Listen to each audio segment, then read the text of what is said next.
Good morning. I come at this issue from a federalism viewpoint. Federalism is the relationship between the federal government and state governments. And I like to joke with my students that this is the gateway drug to get them interested in federalism is marijuana policy. So my purpose is kind of set the context within New York State how they're implementing, because they're not doing this in a vacuum. For most other things that states legalize, they don't need to worry as much about the federal government. That's not the case, obviously, with marijuana. Those states have legalized marijuana use for recreational medical purposes. It is still federally illegal, and that is an issue that states need to navigate and take into consideration. Now, there's a few things that have made that easier for states in the past, which are not so much in play now. The first is that under the Obama, well, let me go back to the beginning. Marijuana was criminalized as a Schedule I drug by the Controlled Substances Act in the 1970s. Put in that designation because it was seen to have no medical use and highly addictive. That obviously impacts what marijuana can be used for. However, as states started to expand, there was some movement in the federal government to make it easier for states to implement marijuana policy. The first of those things was a series of memos issued by the Department of Justice, the most recent being the Cole memo, that basically said the federal government, Department of Justice, was going to kind of operate laissez-faire on state marijuana policy. If a state had a rigorous program in place, this was not going to be a high priority for enforcement by the federal government. That was in place in 2014 and was recently overturned when former Attorney General Sessions rescinded that guidance. What that did is that caused a lot of confusion, and that's kind of the word of the day for why federalism matters in marijuana policy, is because this is a federally illegal product, it causes a lot of confusion in state implementation of what can and cannot be done.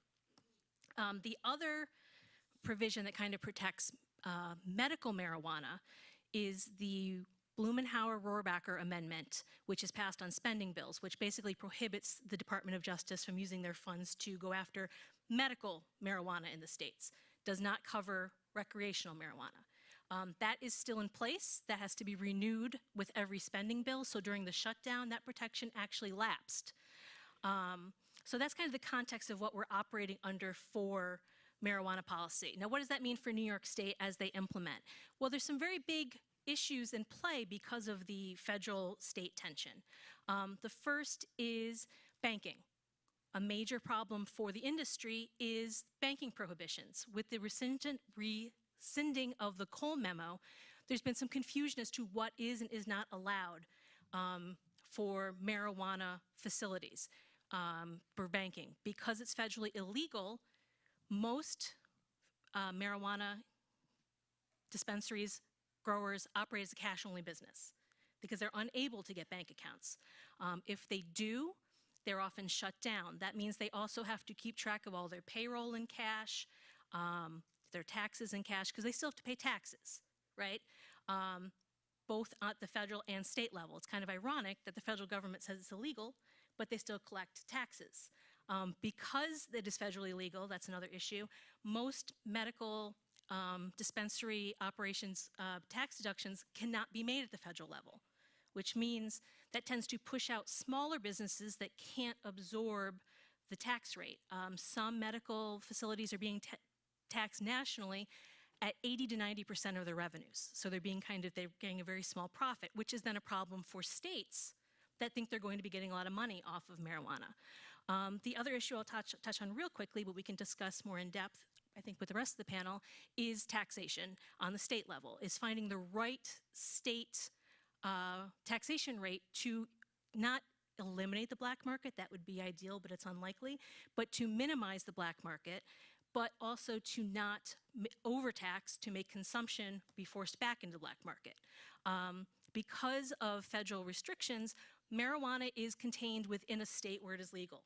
You can't trade to other states. You can't transport to other states. This is a problem for Oregon right now, who has not read the market particularly well and has a surplus of marijuana that they can't get rid of. hurting the business and hurting profits because the price is plummeting because they've flooded the market. So as the states consider legalization, they have to try to figure out how to implement within these market rules that they don't totally control. Thank you.